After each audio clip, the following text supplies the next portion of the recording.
ಪ್ರೀತಿಯ ಬಂಧುಗಳೇ, ಎಲ್ಲರಿಗೂ ಶುಭವಾಗಲಿ. ನಾವಿವತ್ತು ಬಹಳ ಆತಂಕದ ಒಂದು ಸನ್ನಿವೇಶದಲ್ಲಿದ್ದೇವೆ. ನಿಮಗೆಲ್ಲ ಗೊತ್ತಿರುವಂತೆ ಮಧ್ಯಪ್ರಾಚ್ಯ ದೇಶಗಳಲ್ಲಿ ಉಂಟಾದಂತಹ ಒಂದು ಬಿಕ್ಕಟ್ಟು, ಯುದ್ಧದ ಒಂದು ಸನ್ನಿವೇಶ ಇದು ನಮ್ಮನ್ನೆಲ್ಲ ಆತಂಕಕ್ಕೆ ದೂಡಿದೆ.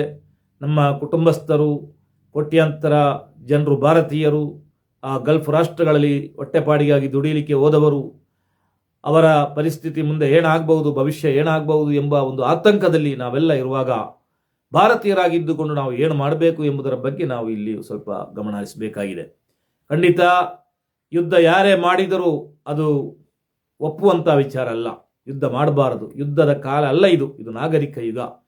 ಯಾವುದೇ ಬಿಕ್ಕಟ್ಟುಗಳಿದ್ದರೂ, ಯಾವುದೇ ಭಿನ್ನಾಭಿಪ್ರಾಯಗಳಿದ್ದರೂ ಮಾತುಕತೆಯ ಮೂಲಕ, ಅಹಿಂಸಾ ತತ್ವಗಳ ಮೂಲಕ ನಾವು ಭಾರತೀಯರಾಗಿದ್ದುಕೊಂಡು ನಮಗೆ ಅದನ್ನು ಹೇಳಲಿಕ್ಕೆ ಹಕ್ಕಿದೆ. ಏನು ಗಾಂಧೀಜಿಯ ಆ ಅಹಿಂಸಾ ತತ್ವ, ಅದರ ಮುಖಾಂತರ ನಾವು ಸ್ವಾತಂತ್ರ್ಯವನ್ನು ಪಡೆದವು. ಆದ್ದರಿಂದ ನಾವು ಖಂಡಿತ ಈ ಒಂದು ಯುದ್ಧವನ್ನು ಸಂಭ್ರಮಿಸಬಾರದು. ಈಗ ಜಗತ್ತಿನಲ್ಲಿ ಕೆಲವು ಕಡೆ ಯುದ್ಧಗಳು ನಡೀತಾ ಇದೆ.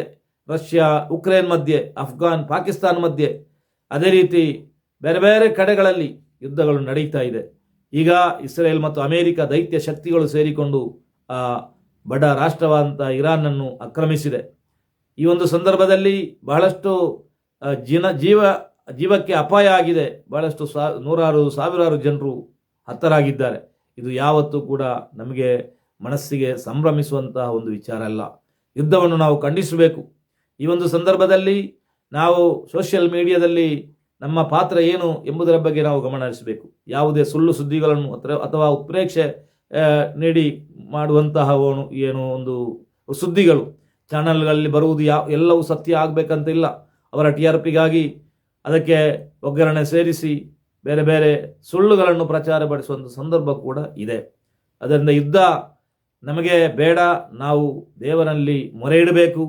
ಯುದ್ಧ ಕೊನೆಗೊಳಿಸಬೇಕಾಗಿ ದೇವನಲ್ಲಿ ನಾವು ಮೊರೆ ಇಡಬೇಕು. ಶಾಂತಿಯುತವಾದಂಥ ಜಗತ್ತು ನಮಗೆ ಅದು ಅಗತ್ಯ.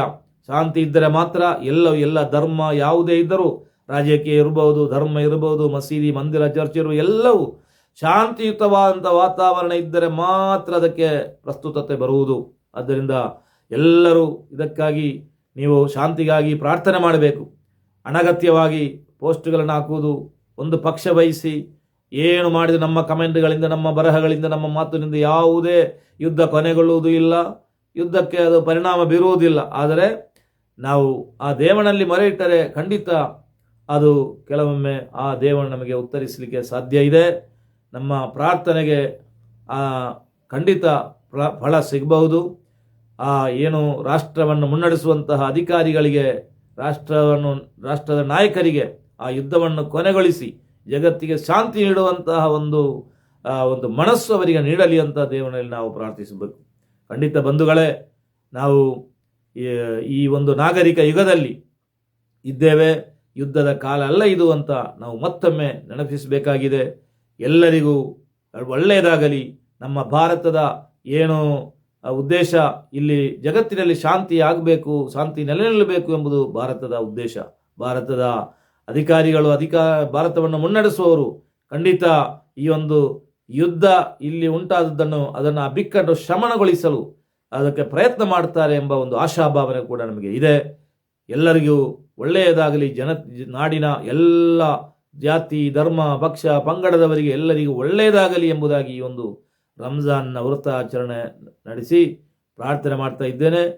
ಮತ್ತೊಮ್ಮೆ ಎಲ್ಲರಿಗೂ ಶುಭವಾಗಲಿ. ಎಲ್ಲರಿಗೂ ಧನ್ಯವಾದ.